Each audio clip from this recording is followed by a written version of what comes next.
নমস্কার বন্ধুরা, আশা করি আপনারা সবাই ভালো আছেন। আমরা সবাই ভালো আছি। তো বন্ধুরা দেখতে পাচ্ছেন এখানে কিছু পরিমাণ ভেন্ডি নিয়েছি আর এখানে নিয়েছি ফলি মাছ। তো বন্ধুরা আজকে একটা মজার রেসিপি তৈরি হতে যাচ্ছে সম্পূর্ণ নতুন রূপে, নতুন স্বাদে ভেন্ডির রেসিপি। তো ফলি মাছ দিয়ে তো আপনারা অনেকভাবেই ভেন্ডি খেয়েছেন, এভাবে হয়তো বা কোনোদিনও খাওয়া হয়নি। তো অবশ্যই বলবো বন্ধুরা, অবশ্যই স্কিপ না করে সঙ্গে থেকে পুরো ভিডিওটা দেখবেন, তাহলে বুঝতে পারবেন কীভাবে রেসিপিটা তৈরি হয়ে গেল।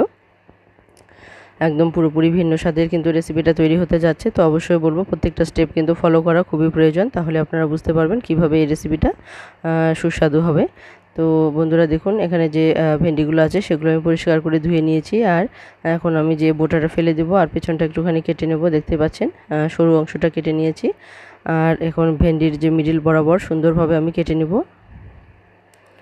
তো দেখতে পাচ্ছেন এভাবে সমস্ত ভেন্ডিগুলোকে কেটে নেব। তারপরে এর সঙ্গে একটি উপকরণ মেশাবো, তাহলেই এই ভেন্ডিটা আরও অনেক বেশি সুস্বাদু হবে। তো বন্ধুরা আপনারা ফরলি মাছ অনেকভাবেই খেয়েছেন আর ভেন্ডিও অনেকভাবে খেয়েছেন, হয়তো এভাবে কখনোই খাওয়া হয়নি। তো অবশ্যই বলবো একদম ভিন্ন স্বাদের, নতুন স্বাদের, নতুন রূপে একটা রেসিপি তৈরি হতে যাচ্ছে। তো অবশ্যই সঙ্গে থাকুন।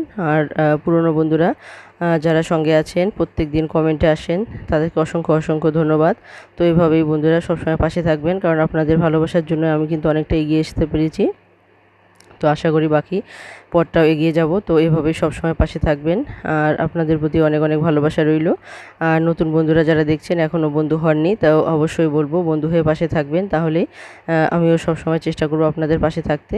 তো বন্ধুরা, নতুন পুরনো বন্ধুরা যেভাবে পাশে থাকেন, আশা করি আপনারাও নতুন বন্ধুরাও বন্ধু হয়ে সেভাবেই সবসময় পাশে থাকবেন, কমেন্টে আসবেন, তবে আমি বুঝতে পারবো আপনাদেরকে। তো বন্ধুরা দেখতে পাচ্ছেন এখানে যে ভেন্ডিগুলো আছে সেগুলোতে আমি আন্দাজ মতো প্রায় 2 চামচ পরিমাণ কিন্তু আমি এখানে ময়দা না, চালের গুঁড়ো কিন্তু মিশিয়ে দিয়েছি। আর এখানে দিয়েছি আমি একটু লবণ। তো লবণ আর চালের গুঁড়ো আর এখানে সামান্য পরিমাণ হলুদ দিয়ে আমি এখানে মেখে রেখে দেব।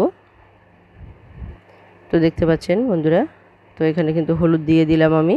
তো এখন কিন্তু এই হলুদ, লবণ আর চালের গুঁড়ো মেখে আমি কিছুটা সময় রেখে দেবো, আর বাকিটা আমি অন্যদিকে আমি বাকিটা রেডি করতে থাকবো। তো বন্ধুরা অবশ্যই বলবো একদম সুস্বাদু একটা রেসিপি তৈরি হতে যাচ্ছে। তো অবশ্যই সঙ্গে থেকে পুরো ভিডিওটা দেখবেন। এখানে মশলা বলতে শুধু একটা মশলাই আমি দেব, সেই মশলাটাই হবে একদম সুস্বাদু। তো এখানে অন্য কোনো মশলার কোনো প্রয়োজন নেই। তো বন্ধুরা দেখতে পাচ্ছেন এখানে আমি নিয়েছি সর্ষে, তো সর্ষে পাউডার নিয়েছি আমি এখানে। তো সর্ষে পাউডারটাকে কিন্তু আমি আবারও বেটে নেব।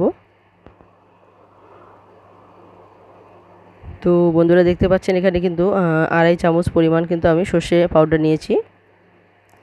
আর এখানে হালকা একটু লবণ আর 4টে কাঁচা লঙ্কা আমি নিয়েছি, তো সেটা আমি বেটে নেব। আর এদিকে দেখুন কড়াই বসিয়ে দিয়েছি। তো এটা আমি লোহার কড়াই বসিয়ে দিয়েছি, এটা তো শুধু মাছ আমি ভাজবো।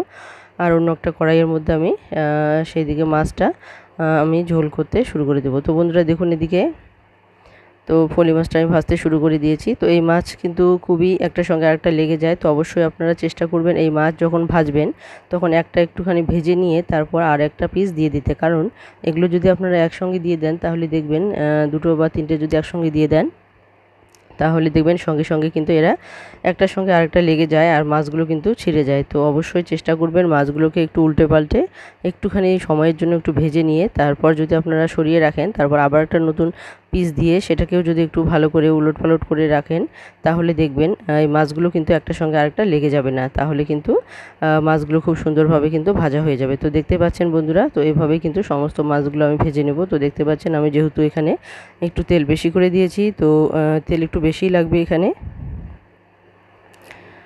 আজকে রেসিপির জন্য একটু তেল বেশি করেই রাখবে, কারণ একটু মানে ভিন্ন স্বাদের একটা রেসিপি তৈরি হতে যাচ্ছে। তো যার জন্য কিন্তু একটু তেল বেশি করেই দিয়েছি আমি। তো দেখুন এখানে কিন্তু সমস্ত মাছগুলো আমি এইভাবে ভেজে নেব।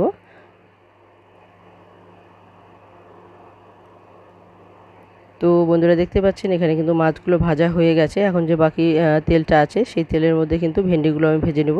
তো ভেন্ডিগুলো কিন্তু সব আমি একসঙ্গে ভেজে নেব না, তো যে পরিমাণ ভেন্ডি আছে তো সেই পরিমাণ ভেন্ডিকে আমার দুবার ভেজে নিলেই হয়ে যাবে।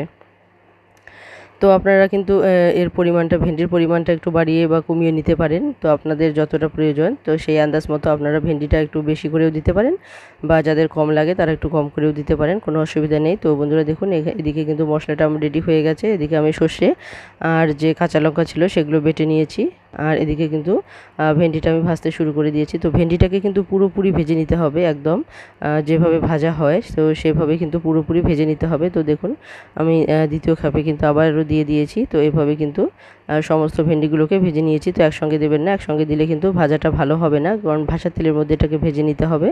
তো বন্ধুরা দেখুন ভেন্ডিগুলো কিন্তু সবুজ অবস্থাতেই আছে আর সুন্দরভাবে কিন্তু ভাজা হয়ে গেছে। তো বন্ধুরা ওইদিকে কিন্তু ভেন্ডি ভাজা কমপ্লিট, মাছ ভাজাও কমপ্লিট হয়ে গেছে আমার। তো এদিকে আমি অন্য একটা কড়াই নিয়েছি। তো সেই কড়াইয়ের মধ্যে কিন্তু আমি এখানে দিয়ে দিয়েছি, দেখুন সর্ষের তেল দিয়েছি। তো এখানে কিন্তু সামান্য পরিমাণ তেলই দিয়েছে, কারণ বাকি তেলটা আমি পরে দেবো। তো কোথাকার তেল দেবো সেটাও আমি আপনাদের অবশ্যই দেখাবো। তো বন্ধুরা এই বিষয়টা কিন্তু আজকে একটা গুরুত্বপূর্ণ রেসিপি তৈরি হতে যাচ্ছে।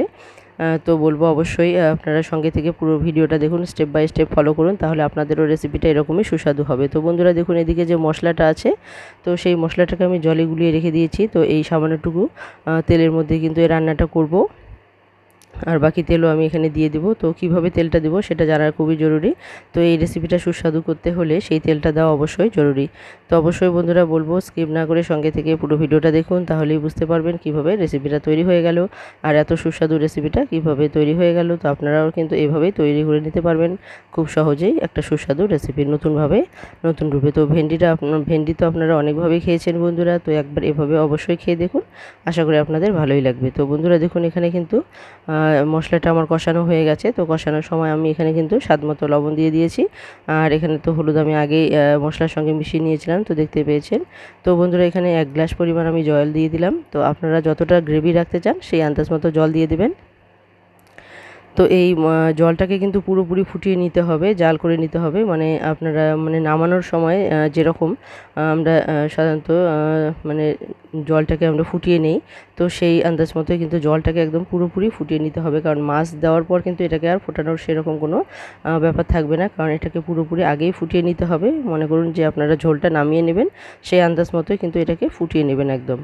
তো বন্ধুরা দেখুন এখানে কিন্তু জলটাকে পুরোপুরি আমি ফুটিয়ে নিয়েছি একদম, মানে মাছ ঝোলের জল যতটা ফুটে ওঠে নামানোর সময়, ঠিক সেরকমই কিন্তু মাছ ঝোলটার জলটা যে আছে সেটাকে আমি পুরোপুরি ফুটিয়ে নিয়েছি, কারণ এখানে ভেন্ডি আর মাছটা দেওয়ার পর কিন্তু আমি এখানে আর বেশি করে জাল করব না, কারণ বেশি করে জাল করলে যে ভেন্ডির যে স্বাদ আছে সেটা কিন্তু নষ্ট হয়ে যাবে। তো অবশ্যই আপনারা চেষ্টা করবেন ভেন্ডিগুলোকে পুরোপুরি ভেজে নিতে, আর যখন ঝোলে দেবেন তখন বেশি করে জাল না করতে। তো বন্ধুরা আমি কিন্তু জলটাকে পুরোপুরি ফুটিয়ে নিয়েছি, এরপর কিন্তু জলটাকে আর ফুটিয়ে নিয়ে টেস্টি বানানোর কোনো ব্যাপার নেই। তো বন্ধুরা দেখুন এখানে যেহেতু আমি চালের গুঁড়ো দিয়ে ভেন্ডিগুলো ভেজে নিয়েছি, তো এখানে যে ভেন্ডিগুলো দেওয়ার পর কিন্তু অনেকটাই যে ঝোলের যে জলটা আছে সেটা কিন্তু টেনে নিয়েছে। তো বন্ধুরা বলেছিলাম আমি এখানে আবার একটু তেল দেবো।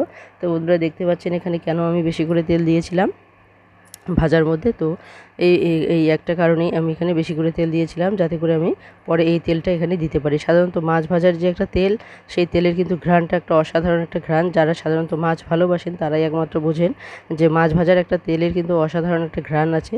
তো সেই ঘ্রাণটা কিন্তু আপনারা বজায় রাখতে চাইলে অবশ্যই আপনাদেরকে যে মাছ ভাজার যে তেলটা আছে সেটা কিন্তু আপনাদেরকে পরেই ব্যবহার করতে হবে, তাহলেই কিন্তু এই মাছ ভাজার ঘ্রাণটা আপনারা পাবেন। আপনারা যদি মাছ ভাজার তেলের মধ্যে এই মশলাটা কষিয়ে রান্না করতেন তাহলে কিন্তু এই তেলের ঘ্রাণটা কিন্তু থাকতো না। তো অবশ্যই বন্ধুরা আপনারা যদি এরকম ঘ্রাণ পেতে চান তাহলে অবশ্যই কিন্তু আপনাদেরকে মাছ ভাজার তেলটা কিন্তু পরেই দিয়ে দিতে হবে। তো বন্ধুরা দেখুন আমি বলেছি এখানে কিন্তু জাল বেশি করে করব না, তবুও দেখুন জলটা কিন্তু অনেকটাই শুকিয়ে এসেছে, যেহেতু এখানে চালের গুঁড়ো দেওয়া ছিল। তো বন্ধুরা অবশ্যই আপনারা আপনাদের গ্রেভি আন্দাজ মতোই কিন্তু জলটা দেবেন, জলটা দিয়ে ভালো করে ফুটিয়ে নেবেন। তো বন্ধুরা দেখুন এখানে কিন্তু আমি বেশি করে আর ফোটাবো না, জাল দেবো না। তো আমি আগেই বলেছি জলটাকে ভালোভাবে ফুটিয়ে নিতে হবে, তারপর কিন্তু মাছ দিয়ে দিতে হবে আর ভেন্ডি দিয়ে দিতে হবে। তো মাছ আর ভেন্ডিটা আমি একসঙ্গে দিয়েছি, তো আপনারা দেখতে পেয়েছেন। তো এখন আমি নামিয়ে নিয়েছি। তো বন্ধুরা দেখুন এখানে কতটা সুস্বাদু লাগছে, কতটা লোভনীয় লাগছে দেখতে। তো অবশ্যই বন্ধুরা আপনারা চেষ্টা করুন, আপনাদেরও হবে এরকম রেসিপি। তো বন্ধুরা দেখুন এখানে নামিয়ে নিয়েছে, আর নামিয়ে নেওয়ার পর আমি এখানে দিয়েছি কিছুটা পরিমাণ ধনেপাতা, যেটা স্কিপ করে গেছে। তো বন্ধুরা আপনারা চাইলে দিতেও পারেন আবার নাও দিতে পারেন। তো আপনারা যারা ভালোবাসেন ধনেপাতা তারা দিবেন, আর যারা ভালোবাসেন না এই ঘ্রাণটা তারা দিবেন না। তো বন্ধুরা দেখুন এখানে কিন্তু ধনেপাতাটা আমি সামান্য একটু তেলে ভেজে নিয়ে কিন্তু এখানে দিয়ে দিয়েছি।